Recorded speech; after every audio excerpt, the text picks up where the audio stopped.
Estimados irmãos, é muito bom poder estar convosco esta manhã novamente, é muito bom poder estar com irmãos que partilham a mesma fé que nós, embora não vivamos perto uns dos outros. É muito bom nós, ainda assim, nós podermos estar juntos e podermos cultuar e proclamar o mesmo Deus, cantar louvores ao mesmo Deus e viver dia a dia o mesmo Deus nas nossas vidas. É uma grande alegria poder partilhar a mesma fé que os irmãos esta manhã aqui reunidos neste lugar e saber que ao domingo de manhã, quando nós na nossa igreja nós estamos juntos em comunhão e a louvar a Deus, vós também estáis aqui neste lugar também a louvar o mesmo Deus, e por isso este nome precioso do nosso Senhor Jesus Cristo é de facto o nome que nos acompanha e é o nome que nos une acima de todas as coisas, e damos graças a Deus por isso. Eu trago saudações da Primeira Igreja Batista de Lisboa, do pastor Tiago Oliveira.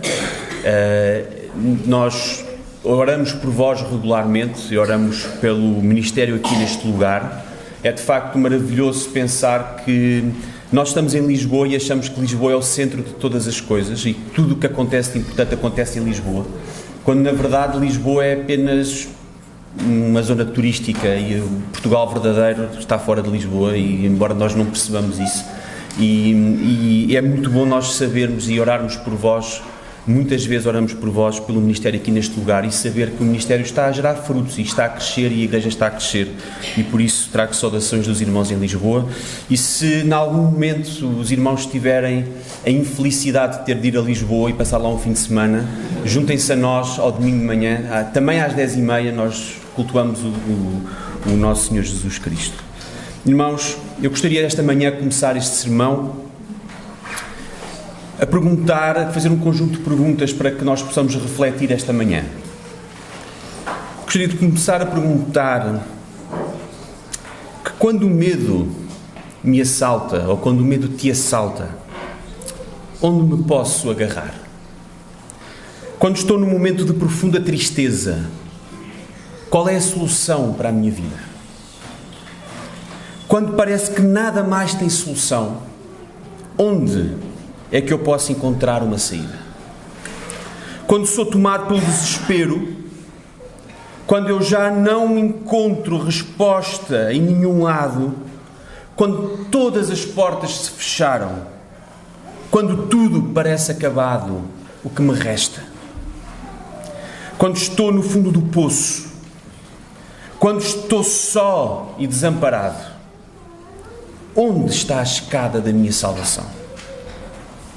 O texto que nós vamos estudar esta manhã fala-nos acerca de um homem que, perante as circunstâncias da vida que já não tem mais solução. Este texto fala-nos de um homem que procura num tempo aquilo que não tem solução. Um homem que procura no mundo, nas respostas no mundo, e não vê solução para a sua vida. E este homem que nós vamos ver hoje é um homem desesperado, é um homem sem esperança, sem ter onde recorrer. É um homem que vive em profunda tristeza porque já não sabe o que há de fazer à sua vida. Este homem procura uma escada para sair das profundezas da escuridão, mas não há quem o acuda. O texto esta manhã, eu convidava os irmãos a abrirem, está no Evangelho do nosso Senhor Jesus Cristo, segundo Marcos, no capítulo 9, a partir do versículo 14.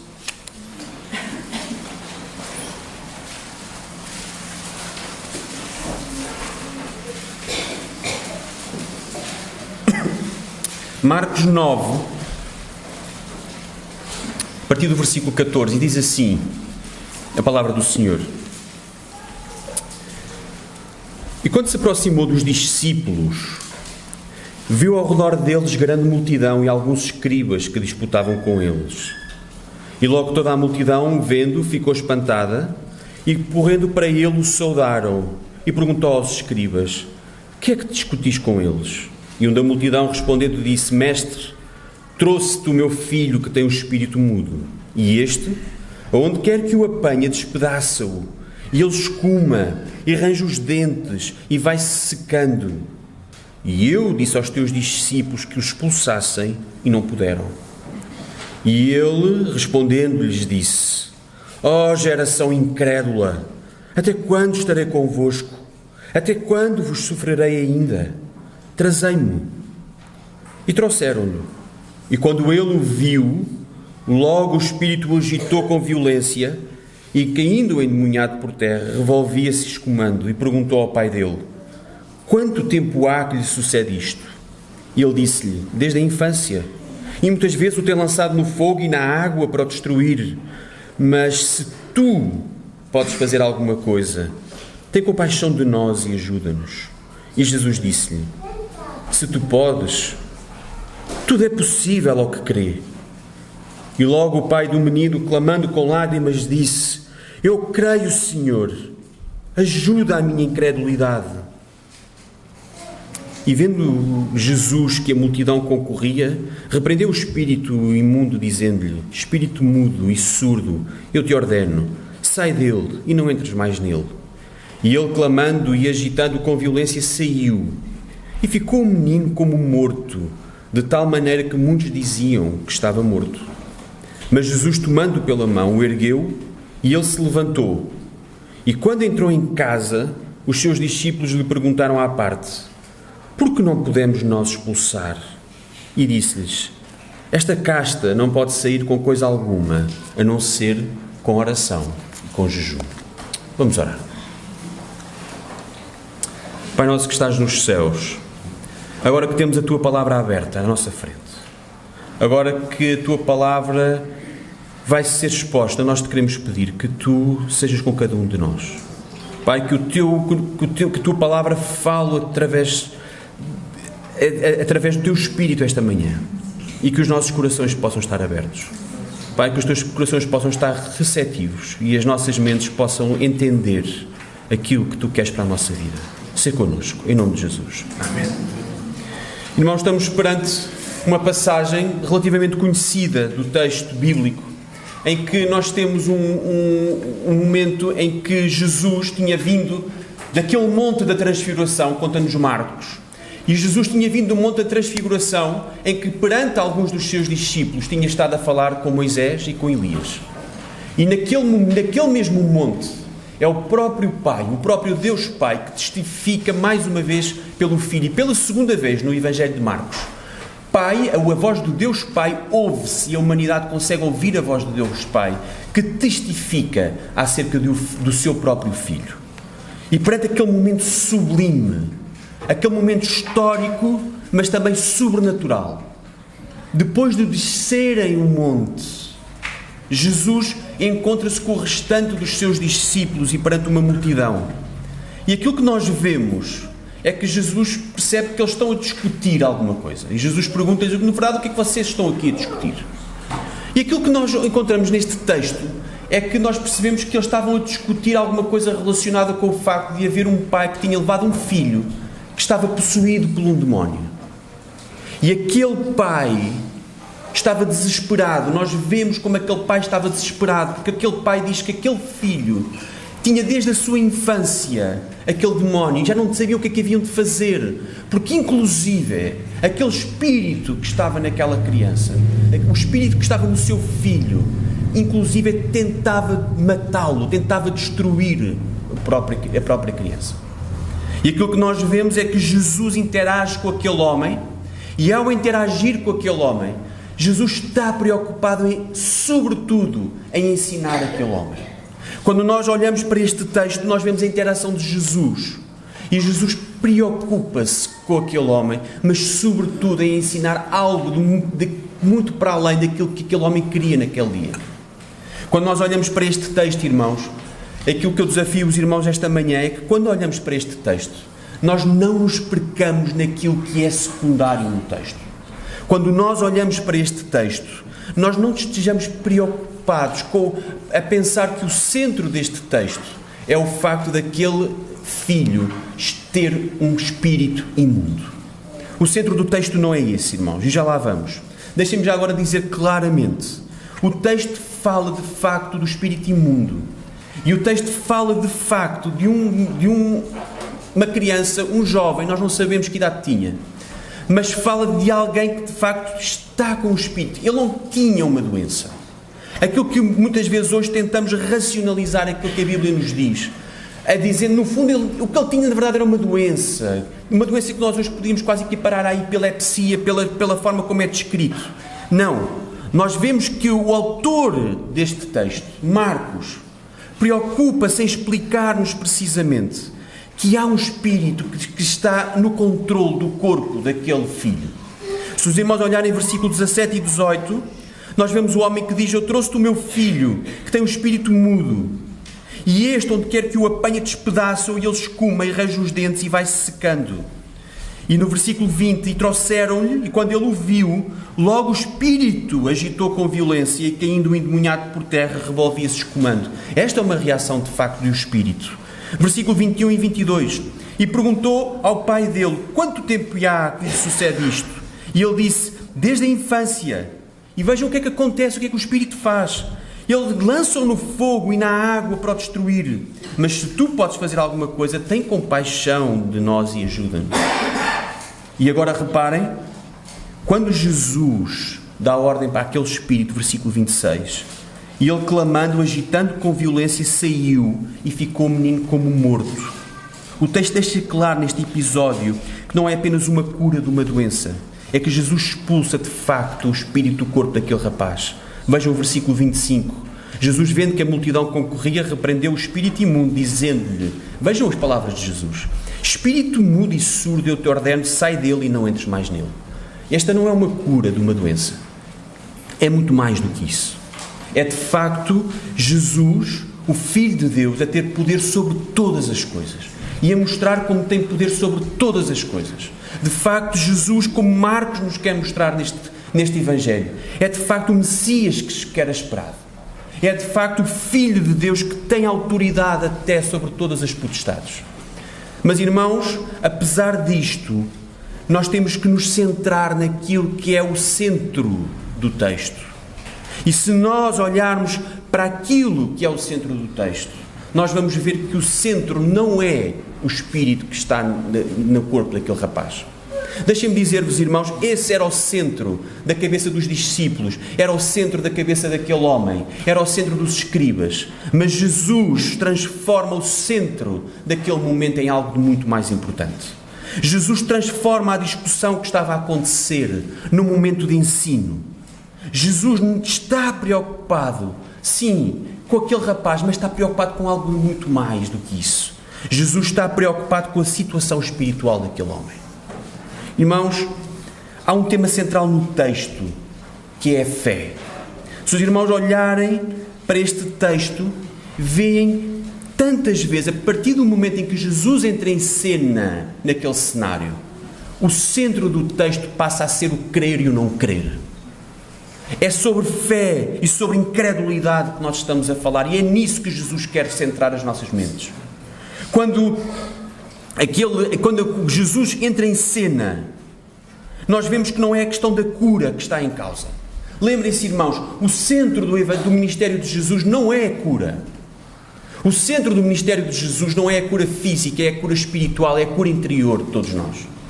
Lembrem-se, irmãos, por exemplo, em Marcos 2, naquela célebre passagem em que Jesus está dentro de uma casa, em que está cheio de gente, e que não há forma de entrar mais ninguém, mas há um paralítico que os amigos querem levar a Jesus. E o que é que eles fazem?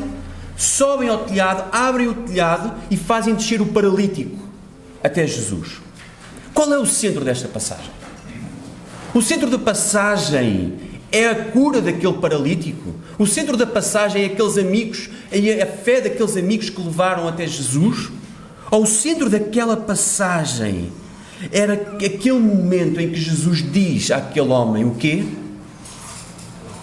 Filho, perdoados estão os teus pecados. Este é o centro da passagem. Porque o centro do ministério de Jesus é precisamente o anúncio do Evangelho. É precisamente o anúncio do perdão dos pecados. E porquê é que então Jesus cura aquele paralítico? Porque precisamente há uma grande incredulidade das homens que estão à volta de Jesus, que põem em causa a autoridade de Jesus para perdoar pecados. E Jesus responde assim: ora, para que saibais que o Filho do Homem tem na terra poder para perdoar pecados, a ti te digo, levanta-te, toma o teu leito e vai para a tua casa. Jesus cura para mostrar quem Ele é. Jesus não cura porque este não é o centro do seu ministério. Irmãos, quando nós nos reunimos ao domingo de manhã, nós nos reunimos para o anúncio do Evangelho, não reunimos para um culto de milagres. E porquê? Porque a mensagem de Jesus é a mensagem do Evangelho, não é a mensagem dos milagres. E por isso, nesta manhã, quando nós olhamos para este texto não é acerca de demónios, não é acerca do momento em que Jesus expulsa demónios, é acerca do ensino de Jesus.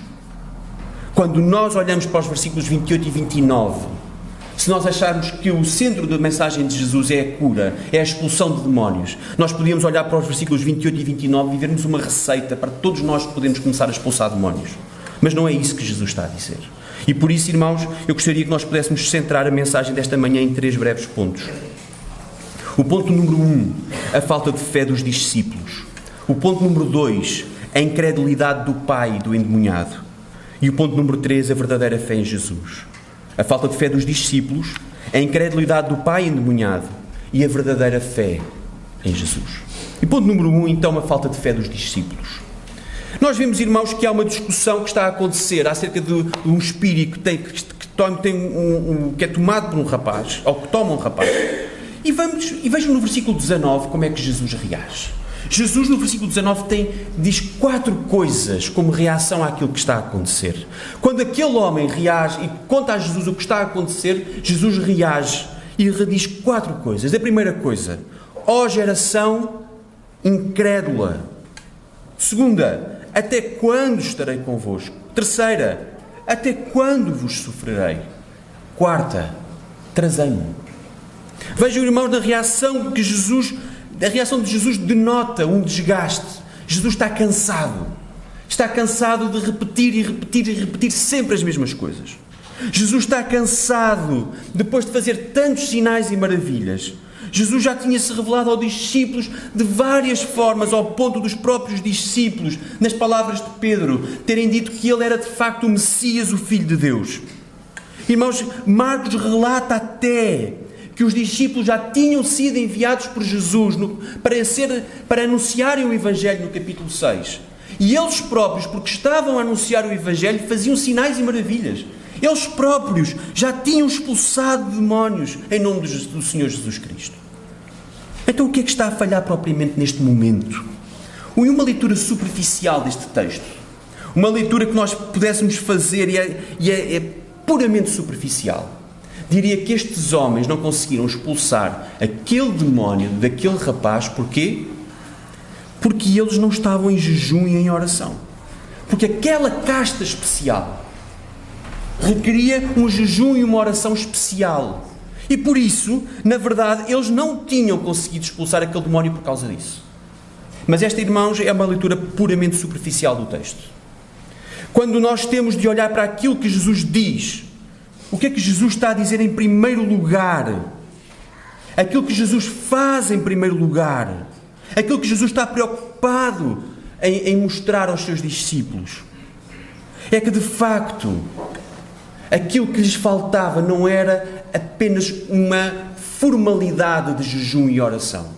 Se eles tivessem cumprido durante algumas horas e durante alguns dias um momento de jejum e oração e estivessem em prática de jejum e de oração, então eles teriam conseguido de facto chegar lá. Não é isso que o texto nos diz. O que é que Jesus os acusa na verdade? Qual é a primeira reação de Jesus para os discípulos no versículo 19? Ele não diz, vocês nunca mais aprendem, já estou farto de vos ensinar a receita e vocês nunca mais aprendem. Não. Jesus diz aos discípulos que eles são uma geração incrédula. O problema dos discípulos é eles serem incrédulos. O problema, o que está em causa, é a incredulidade dos discípulos. Quando nós olhamos para o versículo 28 e 29, e quando Jesus fala que lhes falta oração e jejum, porquê é que Jesus está a dizer-lhes que lhes falta oração e jejum? O que é que revela a oração e o jejum? A oração e o jejum significam que existe comunhão com Deus. Significa que existe dependência de Deus.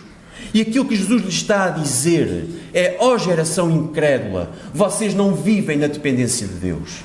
Ó geração incrédula, vocês não vivem em comunhão com Deus. Aquilo que Jesus está a acusar os discípulos e a exasperação de Jesus, o cansaço de Jesus em relação aos discípulos, é precisamente este. É que não é o facto de eles serem incapazes de fazer alguma coisa que Jesus lhes tinha ensinado. Aquilo que eles não são capazes é, na verdade, de viver em dependência de Deus e viver em comunhão com Deus. E por isso Jesus acusa-os de serem incrédulos. Jesus não fica por meias palavras. Jesus não diz vocês são inábeis, Jesus diz vocês são incrédulos. Jesus está a dizer aos seus discípulos que é a incredulidade que tomou conta deles. E por isso, quando nós olhamos para o versículo 28 e 29, aquela pergunta que é colocada no versículo 28 já tinha sido respondida por Jesus no versículo 23. O que é que Jesus disse no versículo 23? Tudo é possível àquele que crê. Tudo é possível àquele que tem fé. Vocês não estão em oração porque vocês não vivem na dependência de Deus. Vocês não estão em oração porque vocês não vivem em comunhão com Deus. Porque vocês, se o fizessem, vocês saberiam que tudo é possível àquele que crê. Meus irmãos, ainda hoje esta mensagem é verdadeira. Tudo é possível àquele que crê. Tudo é possível a todos nós que cremos. Mas, irmãos, notem, quando nós lemos este versículo, nós temos que perceber exatamente, e aqui por isso é que comecei há pouco por mostrar qual é o centro do texto. Se nós afirmamos que o centro do texto não é a expulsão do demónio, mas o centro do texto é a questão da fé, quando nós olhamos para a afirmação de Jesus, nós não devemos então dizer, então se todos nós crermos aqui esta manhã, se todos nós formos fiéis aqui esta manhã, então todos nós somos capazes de expulsar demónios. Irmãos, é precisamente por isso que nós devemos perceber o centro do texto. É que Jesus não está preocupado com a questão de expulsar demónios. Nós preocupamos muitas vezes ao ler este texto com a expulsão de demónios, mas Jesus não está preocupado com isso. Jesus está preocupado precisamente com o nosso interior, com a nossa falta de credulidade, com a nossa falta de fé. O problema que está precisamente aqui é exatamente este. O problema que está a ser mostrado precisamente neste texto é a falta de fé. Irmãos, os discípulos falharam porque não estavam em comunhão com Deus e porque não viviam na dependência de Deus. E este é um aviso para nós hoje. Se no capítulo 6 os discípulos já tinham sido incumbidos pelo próprio Jesus para a missão de espalhar o Evangelho e agora não eram capazes de o cumprir, nós também hoje, enquanto igreja, que nós que fomos incumbidos pelo próprio Jesus para levar o Evangelho a esta vila, para levar o Evangelho à cidade, para levar o Evangelho aos nossos vizinhos, aos nossos colegas de trabalho, aos nossos colegas de escola. Irmãos, nós não vamos conseguir fazer de uma forma que agrada a Deus se nós não vivermos em oração. Nós não vamos ser capazes de o fazer se nós não vivermos em comunhão com Deus e em dependência de Deus. Nós não vamos cumprir a nossa função enquanto igreja se nós não estivermos firmes naquilo que é básico. Tal como Jesus, tal como os discípulos com Jesus, nós devemos saber precisamente que aquilo que está em causa, em primeiro lugar, é a nossa falta de fé. Quando nós nos queixamos, quando nós nos lamentamos a dizer que o mundo à nossa volta está cheio de incredulidade, quando nós dizemos que os corações das pessoas à nossa volta estão todos fechados, nós devemos olhar e pensar precisamente para aquilo que o texto nos diz. O texto diz-nos que uma igreja que não vive em dependência absoluta de Deus, em que os seus membros não vivem em comunhão com Deus, essa igreja não vive em fé. E por isso, como é que nós seremos capazes de expulsar essa casta que hoje graça na nossa sociedade e que se chama apostasia, que se chama incredulidade, se nós não estivermos em comunhão com Deus? Tantas vezes nós nos queixamos que existe uma grande incredulidade e uma grande apostasia no nosso mundo. Irmãos, nós não vamos ser capazes de a combater se nós não percebermos que o que está em causa é precisamente a nossa falta de fé. Tantas vezes nós queremos que as pessoas anunciem o Evangelho e as pessoas não veem em nós o Evangelho. Tantas vezes nós queremos que as pessoas creiam no Evangelho e nós perdemos-nos a discutir com os escribas o porquê daquele demónio não ter saído daquele rapaz. Jesus centra a mensagem precisamente naquilo que é importante. E o primeiro ponto em que Jesus centra é precisamente na incredulidade dos discípulos. O ponto número 2 é a incredulidade deste pai do rapaz endemoniado. Quando nós vemos que quando Jesus se dirige e pergunta: o que é que discutis? Nós ficamos a saber que o centro daquela discussão é precisamente o facto de haver um pai que apresenta aos discípulos um espírito imundo. E a descrição que Marcos faz leva-nos à ideia que é um pai verdadeiramente desesperado.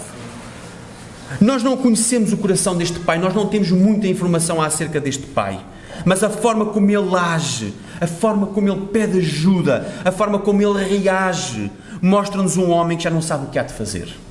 Para resolver o problema grave que o filho tem, ele está capaz de tudo.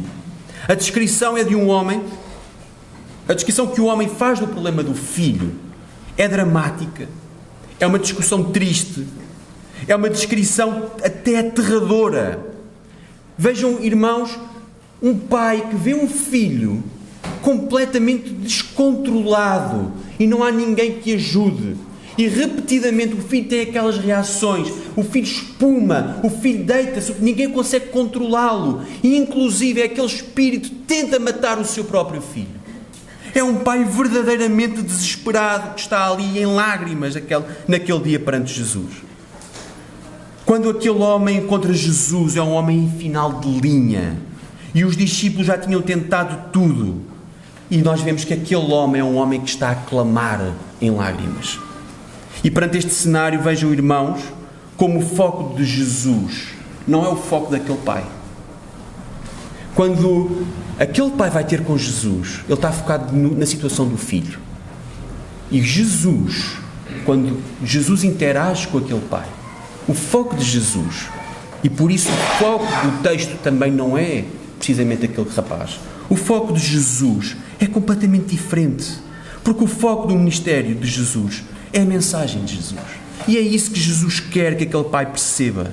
A resposta de Jesus a um homem desesperado é dar-lhe uma solução, e não a solução que lhe tinha levado a desespero daquele homem, mas uma solução diferente, porque Jesus não se foca onde aquele homem está focado.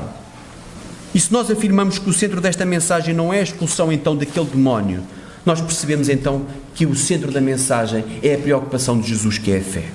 Jesus quer cuidar do coração daquele homem. Jesus preocupa-se em ensinar aquele homem. Jesus preocupa-se em primeiro lugar em restaurar um coração. Vejam o versículo 23 e 24. E Jesus disse-lhe: se tu podes, tudo é possível ao que crê. E logo o pai do menino, clamando com lágrimas, disse: eu creio, Senhor, ajuda a minha incredulidade. Reparem, irmãos, como estes versículos 23 e 24 mudam completamente a história daquilo que estava a acontecer. Os versículos 23 e 24 mostram-nos como aquela narrativa, aquilo que estava a ser discutido entre os discípulos e os escribas acerca daquele episódio, é completamente transformado por Jesus.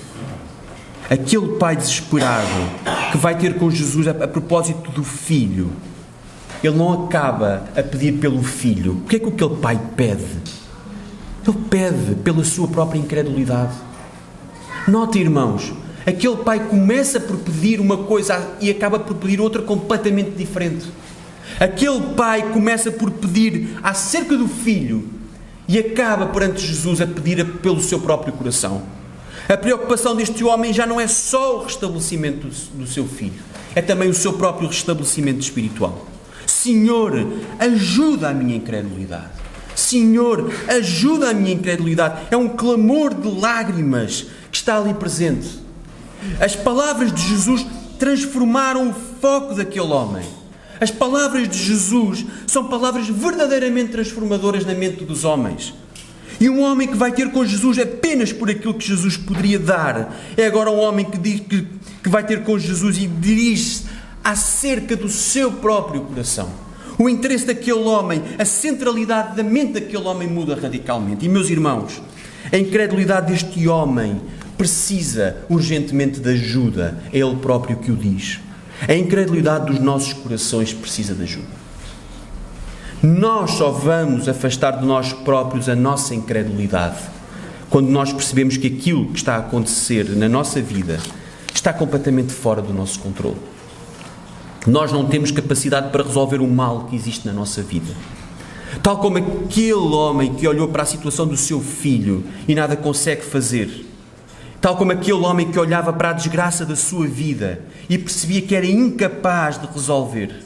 Tal como ele naquele dia, hoje, passado 2000 anos, nós também somos incapazes de resolver o mal que há em nós. O mal que há na nossa vida.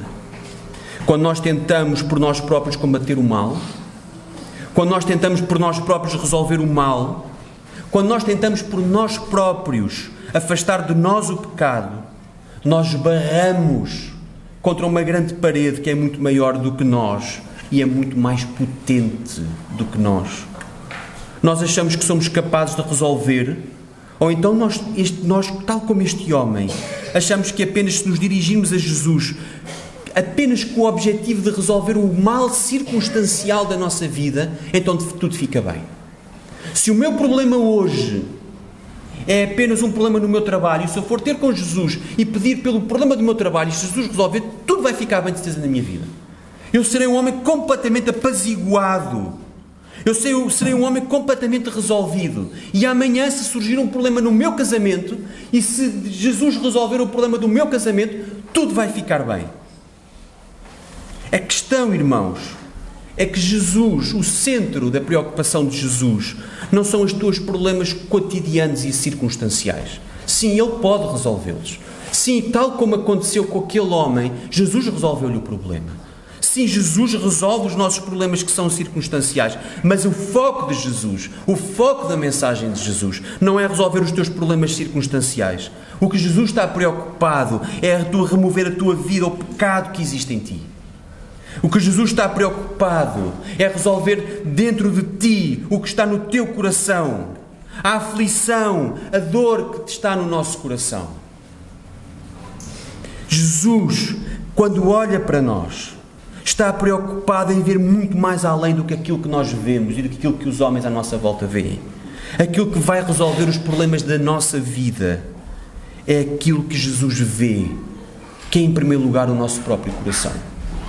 E é por isso, porque Jesus quer mostrar àquele homem que a fé resolve o problema dele, que a fé é a solução para todas as coisas. Então sim, depois de resolver o problema que estava no coração do homem, depois de resolver o problema da incredulidade e daquele homem confessar perante Jesus que o seu grande problema era a incredulidade, então o que é que Jesus faz? Depois disto, Jesus mostra que tudo é possível àquele que crê. Então o que é que Jesus faz? Jesus expulsa aquele demónio. Mas Jesus expulsa aquele demónio depois de resolver o problema no coração daquele pai. Meu irmão, quantas vezes tu valorizas as bênçãos que recebes na tua vida? Olha para este texto e se tu centras a tua atenção na expulsão dos demónios, então tu vais interpretar este texto e vais dizer: se eu tiver fé, eu estou apto a expulsar demónios. Mas o texto, como vimos, não aponta para aí. Ele olha para as bênçãos que tu tens recebido na tua vida, olha para o quanto Deus fez por ti ao longo da tua vida, tal qual fez na vida deste homem, e vê como Deus não te desampara, como Jesus não te deixa só.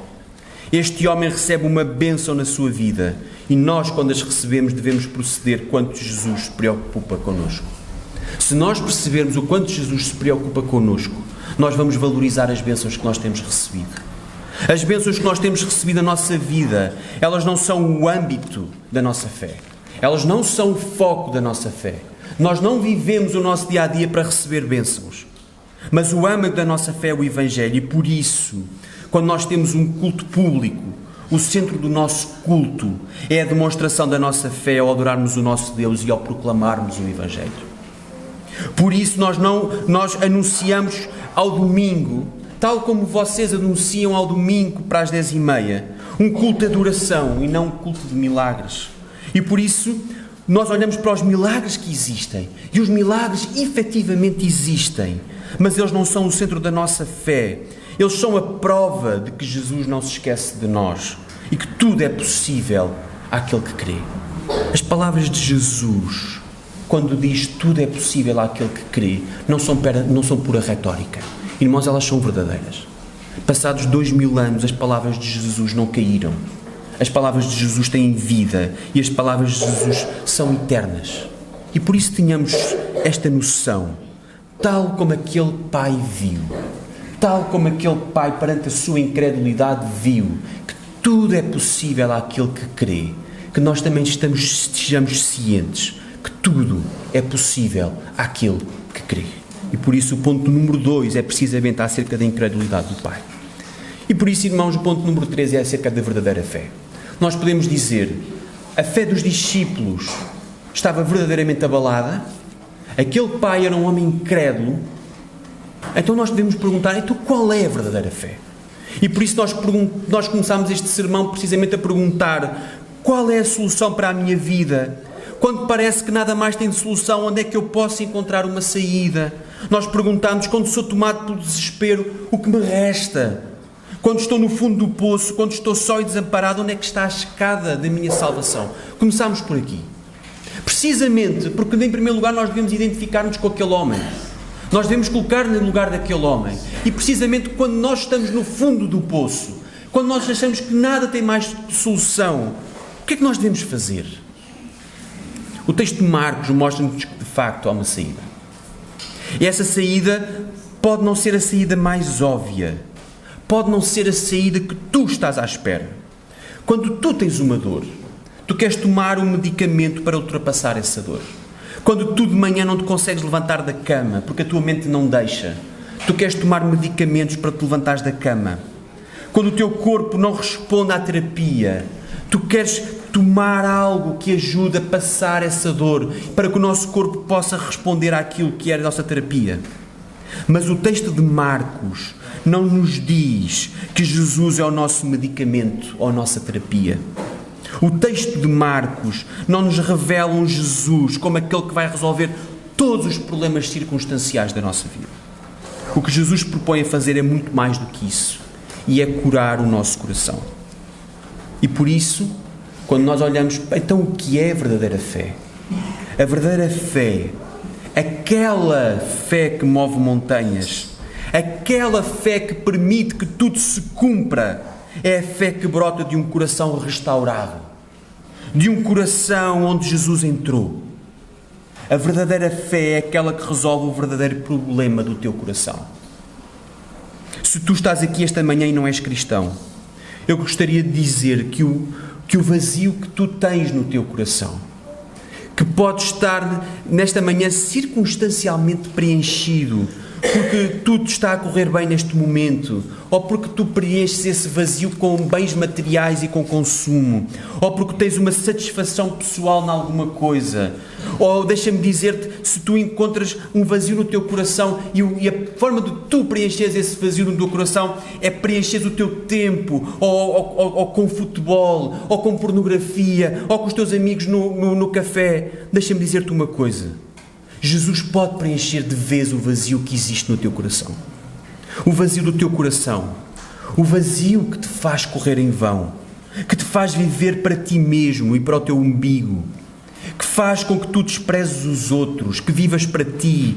Que vivas uma vida acelerada de constante consumo ou de satisfação pessoal no trabalho. Essa vida que te consome por dentro pode ser substituída por uma vida com Jesus. E por isso, o Evangelho de Jesus vai muito mais além do que aquilo que nós vemos no nosso dia-a-dia. O Evangelho de Jesus pode, na verdade, restaurar o teu coração e restaurar a tua vida de vez. E se tu estás aqui esta manhã e és cristão, e neste momento tu até sentes que as coisas te estão a correr bem, não estás a passar por um momento difícil, um momento de luta interior, lembra-te que na tua igreja, à tua volta, de certo que existe alguém que está a passar por um momento difícil. Quando alguém te pede ajuda, tal qual aquele homem pediu a ajuda de Jesus, ainda que seja um problema pequeno, circunstancial, lembra-te que ainda que resolvas o problema daquela pessoa e ajudes a resolver o problema daquela pessoa, lembra-te que, tal como Jesus, tu deves te preocupar-te em resolver o problema do seu coração. Lembra-te que o problema que há na vida dessa pessoa, o principal problema na vida dessa pessoa é um problema de incredulidade. O âmago do problema é a incredulidade. Se tu lidas com alguém que não é cristão e essa pessoa tem um problema, lembra-te disto. Lembra-te em recentrares o coração daquela pessoa e anunciar-lhe o Evangelho. Se tu estás a anunciar, se estás a ajudar um irmão da igreja que tem um problema, lembra-te de centrares o foco do problema da pessoa naquele que a salvou. Lembra-te de tu ajudares aquela pessoa, não só no problema que ela tem, mas também a caminhar com Jesus dia a dia. O âmago do problema que está aqui precisamente é nós afastarmos de Jesus. Lembra-te, irmãos, aquilo que Jesus diz no versículo 29. É este o nosso problema muitas vezes. Quando nós temos uma doença na nossa vida, nós não estamos a dizer que a doença aparece porque nós não somos fiéis. Mas quando nós temos uma doença na nossa vida, nós devemos precisamente centrar-nos em primeiro lugar em Jesus.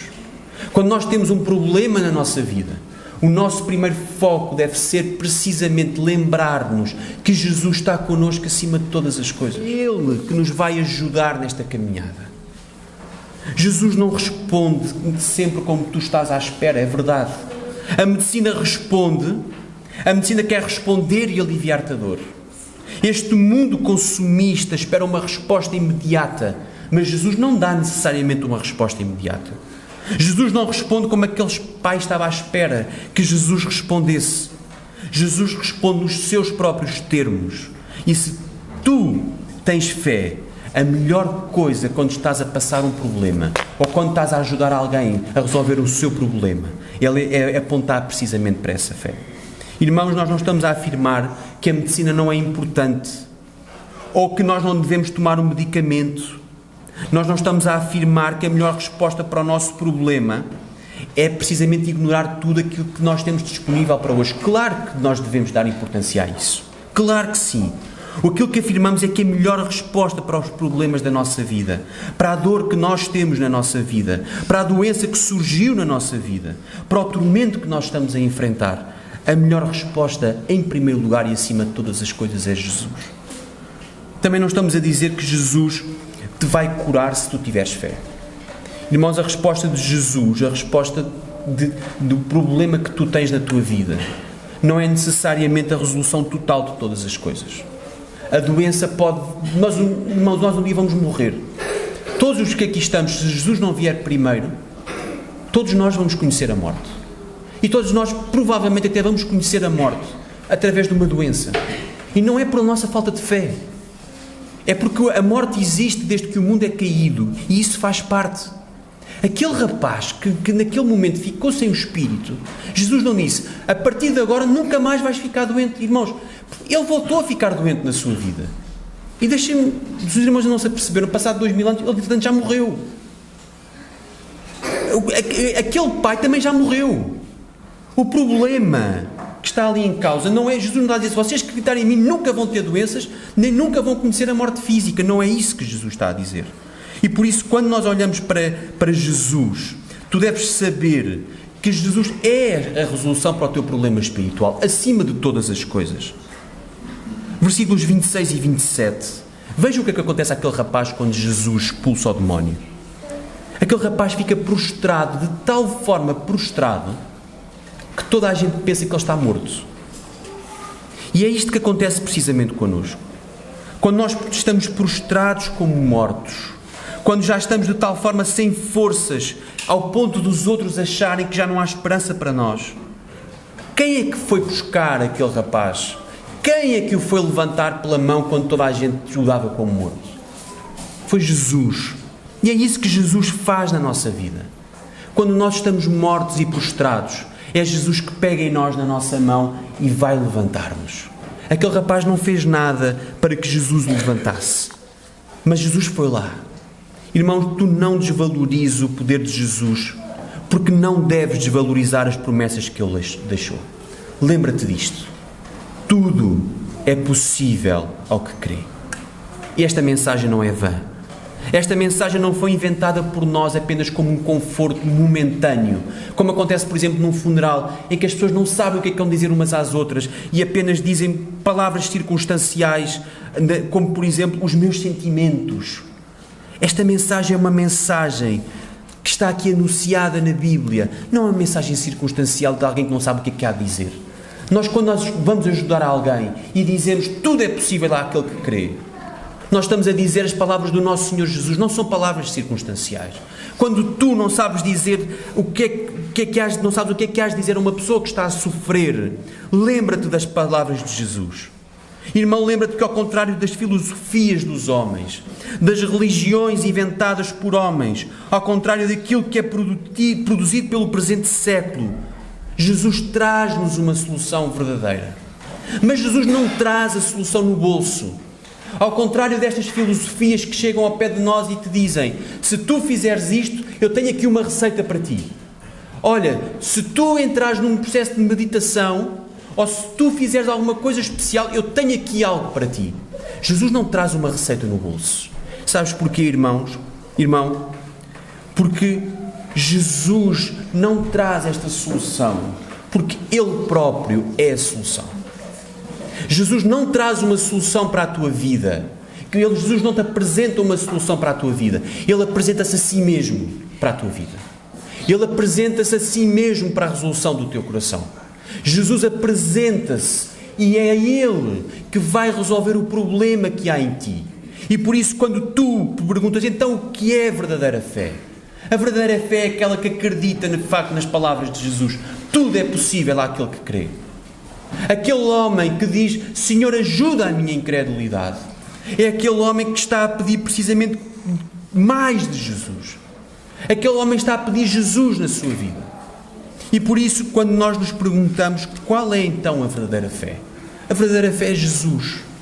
Não é apenas a fé que Jesus traz, não é apenas a fé que Jesus dá, é o próprio Jesus. E por isso é que Ele se entregou a Ele mesmo para a nossa salvação. E por isso esta manhã, e terminava, irmãos, dizendo estas palavras de esperança que Jesus nos dá.